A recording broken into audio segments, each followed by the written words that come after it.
I'm not scared of any threats from a housewife like you, who has no job and no parents. That's right, you can't do anything with a pile of trash because it's just trash. I get how you feel now. I'm moving out of this house. Well, now you're homeless. Good luck being homeless. This is a good chance for Larry to leave the house. So let's work together to get rid of the trash and clean up. They went to Larry's room and told him to pack up his stuff and leave. I was planning to leave by myself, but I didn't think Larry would get kicked out too. My name is Lauren. I'm 29 years old, and I'm a housewife. I recently married a man named David. He's 33 years old, 4 years older than me. At first, I thought he was mature and calm like an older man. Since he often talked about his mother, I thought he was a good man who cared about his family. But after we got married, I saw my husband's true personality. On our wedding day, my mother-in-law was very nice to me, and I thought we would have a very happy marriage. My husband asked me to live with his mother after we got married because my father-in-law had passed away a few years ago. He said he wanted to stay close to his mom. I thought my mother-in-law was trustworthy, so I agreed to move in with her. But as soon as we got married, both my mother-in-law and my husband changed. They would say, "Hey Lauren, hurry up and bring me tea," and clean the bathroom and toilet quickly. My mother-in-law would shout at me and give me orders like that. Maybe she wants to scare me, or it's just because of her age. She would call me loudly and make me do all sorts of chores. The biggest surprise was finding out about my roommate, whom no one had told me about, when I woke up the other day. I was surprised to find a man I didn't know in the kitchen. I froze, wondering who he was. He noticed me and said, "I'm Larry, David's younger brother." He introduced himself. I had never been told that David had a brother, let alone a roommate, so that was a shock. Larry is 30 years old, the same age as me. I went to my mother-in-law and asked her to introduce me to my brother-in-law. She said, "Oh, you mean Larry? Don't worry about him. He's just a reclusive ghost." I was surprised. How could she not care about her own son? She called him a ghost and said she was happy with just David. She said Larry was just a useless hermit who only went out for shopping and stayed home the rest of the time. I was shocked by her words. I felt disappointed in my mother-in-law and couldn't believe how much she had changed since we got married. It was sad to see her discriminate against her own son. I am an only child and have no siblings, so I couldn't compare. I would be shocked if my own mother said such things about me or ignored me. My parents are already dead, and I envy families that are alive and together. I hoped that at least parents and children could get along. I asked my husband about Larry when he got home from work. I thought maybe brothers could get along, but my husband was cold. He said, "Leave him alone. Just pretend he doesn't exist. He won't harm you." He said it dismissively, as if he had forgotten to mention it.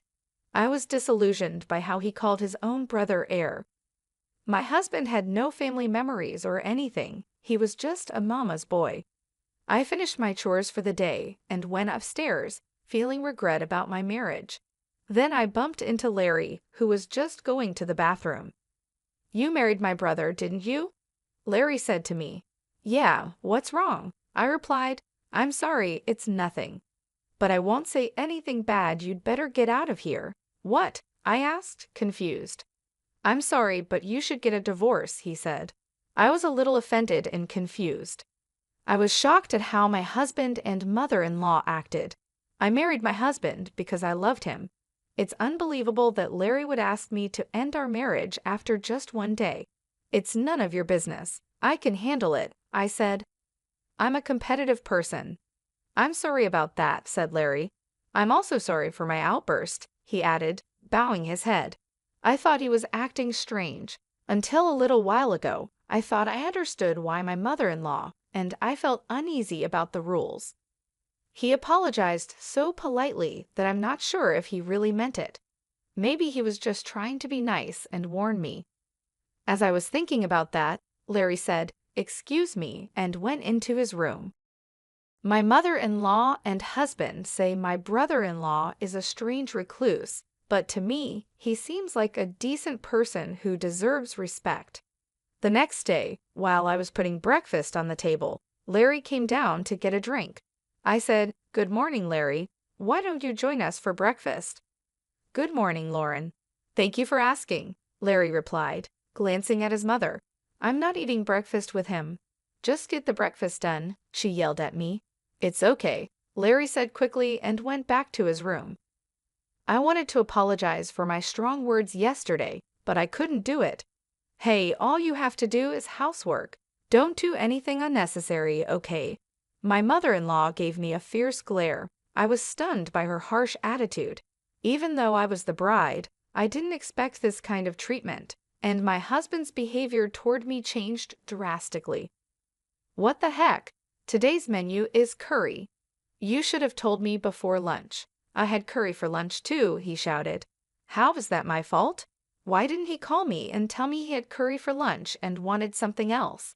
I kept my mouth shut. He continued to yell at me. "Hey, you're not apologizing. Who do you think you are? You're here to do the housework. Make sure you understand that." I was shocked and stayed silent. David didn't love me. He just wanted a housekeeper. It's terrible. How could he be so cruel with such a calm voice?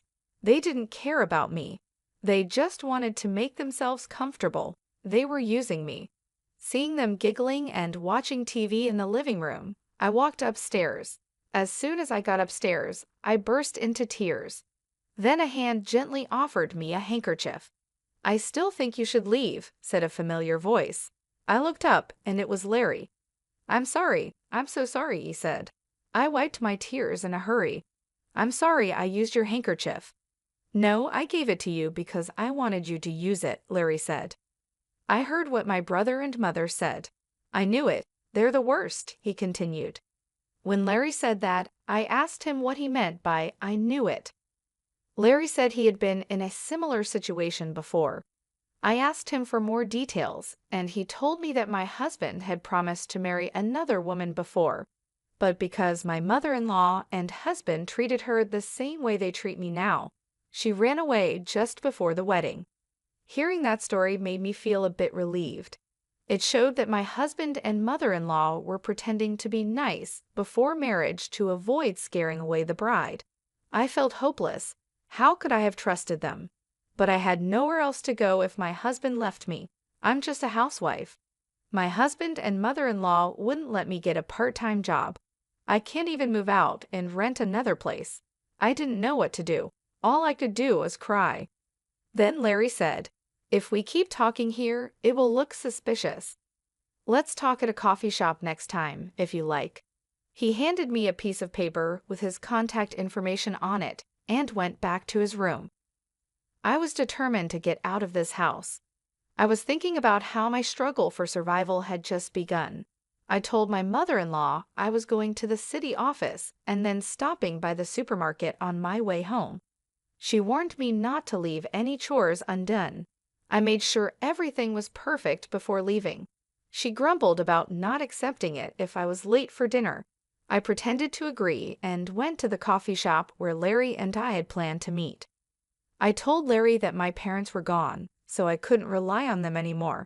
I had canceled the house I was renting and quit my job. I told him I needed to start all over again.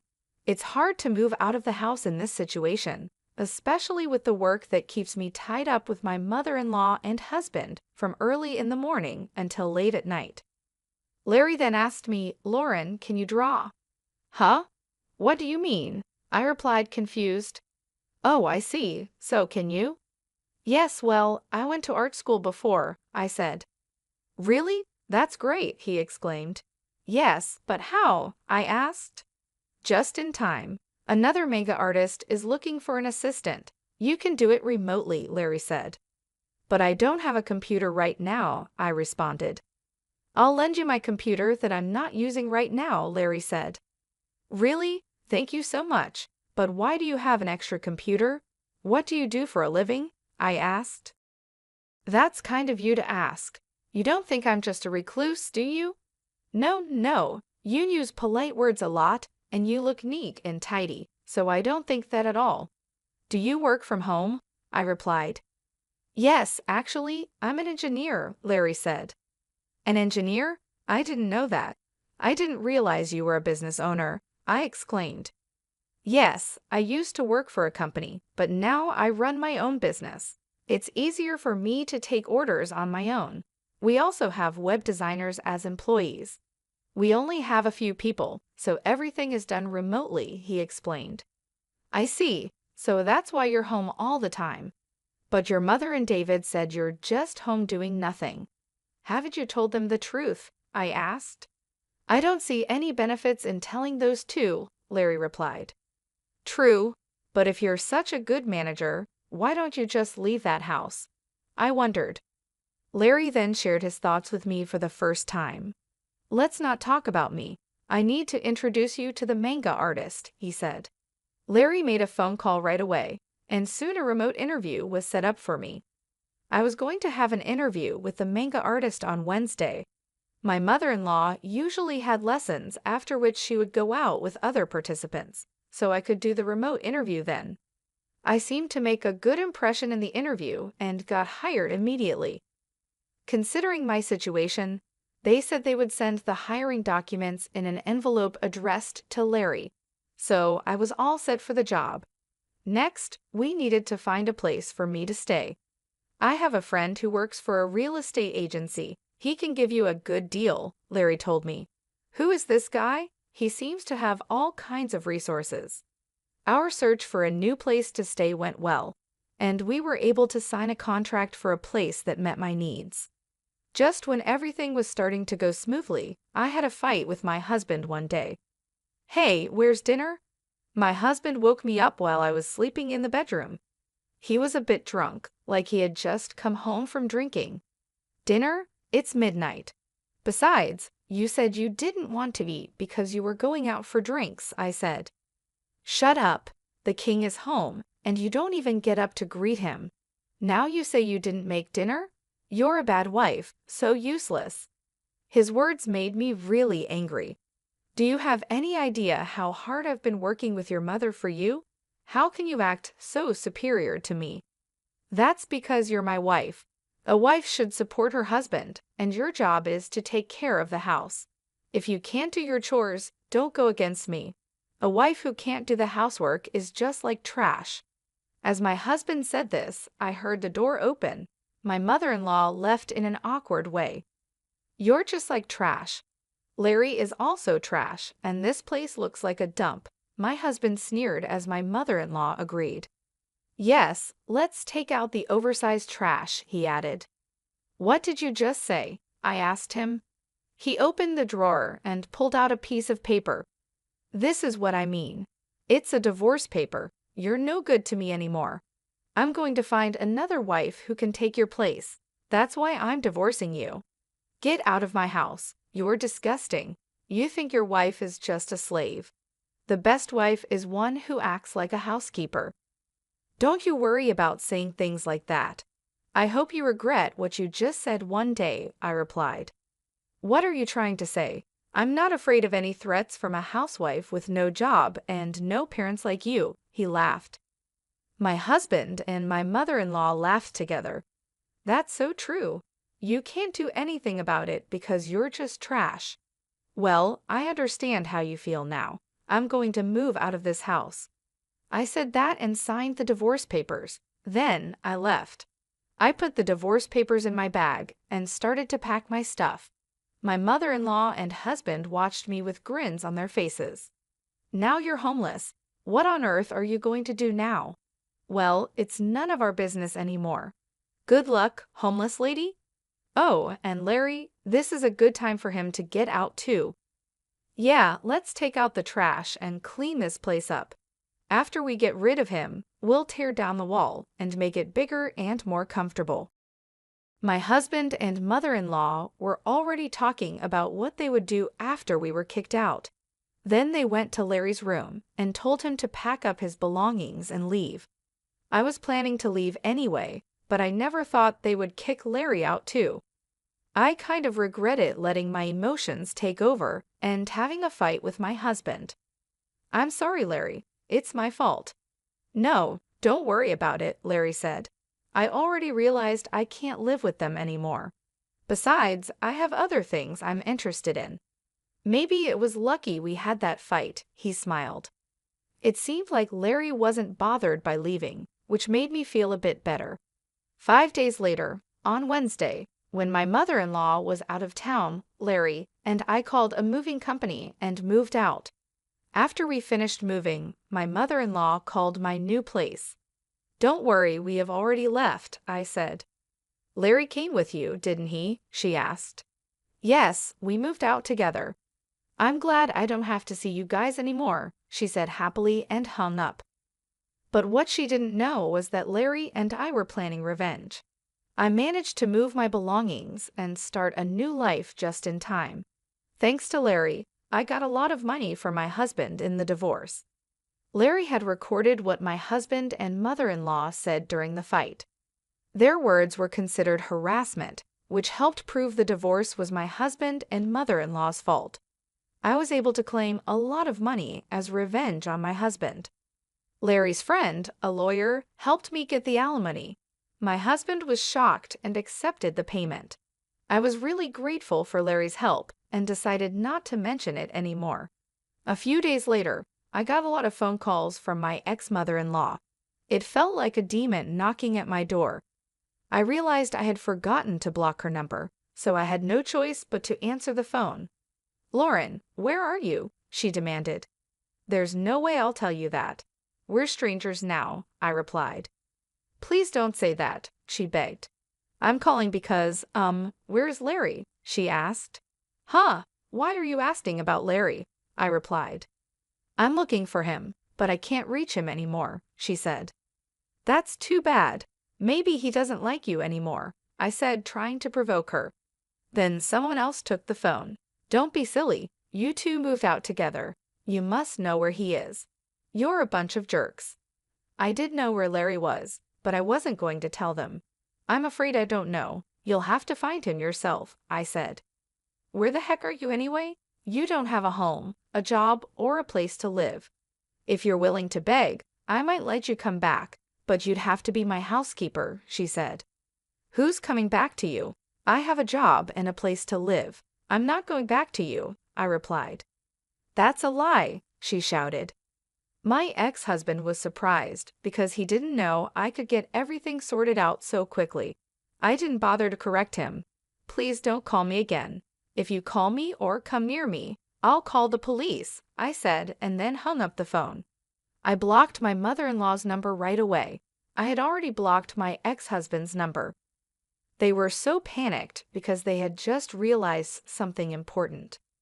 They thought my father-in-law had left them a lot of money, but it was Larry who had been sending money to his mother's account every month. My mother-in-law thought Larry was just a lazy person with no job. They couldn't believe that the bank had divided my father-in-law's inheritance. When Larry was kicked out of the house, he stopped sending money. That's why there were no more transfers at the expected time. They must have finally realized who had been providing the money, but it was too late. Larry had already cut ties with his mother and brother. My ex-husband had no money to pay alimony, and my ex-mother-in-law was living off the money Larry sent every month. If the money stops coming in, she's going to be in a lot of trouble. Well, they both got what they deserved. I don't feel sorry for them at all. By the way, Larry bought a nice apartment in New York and is living there comfortably. Why is he so rich? Why did he send money to his parents and stay there all those years? It's because he made a promise to his father. Unlike his mother, Larry's father loved him a lot. Even though his mother and brother treated him badly, he stayed because of his father's wish. His father told Larry, "You may not like your mother and brother, but they are important family members to me. So after I pass away, please take care of them too." To keep his promise to his father, even though he was bullied, Larry secretly sent money to support his mother and brother. It's terrible that his mother and brother, who kicked out such a kind-hearted person like Larry without knowing the truth, are the worst. I met Larry once after we moved out. He said he had made a promise to his father, and I agree with him. I hope he can move on. I was feeling hopeless after being tricked by my husband, but luckily Larry saved me. I believe he is an important person in my life, and I wish him happiness. 2 years later, Larry asked me to marry him. He proposed to me, but that's another story. It's horrible how a nice person can change so much after getting married. That's a marriage scam, isn't it? I'm glad my brother-in-law is a very reliable person, and now I'm married to him. Anyway, I overcame the obstacles and feel relieved that happiness is finally in my hands. Please let me keep having these happy days. Thank you for watching until the end. Please subscribe to our channel if you liked this. See you in the next video.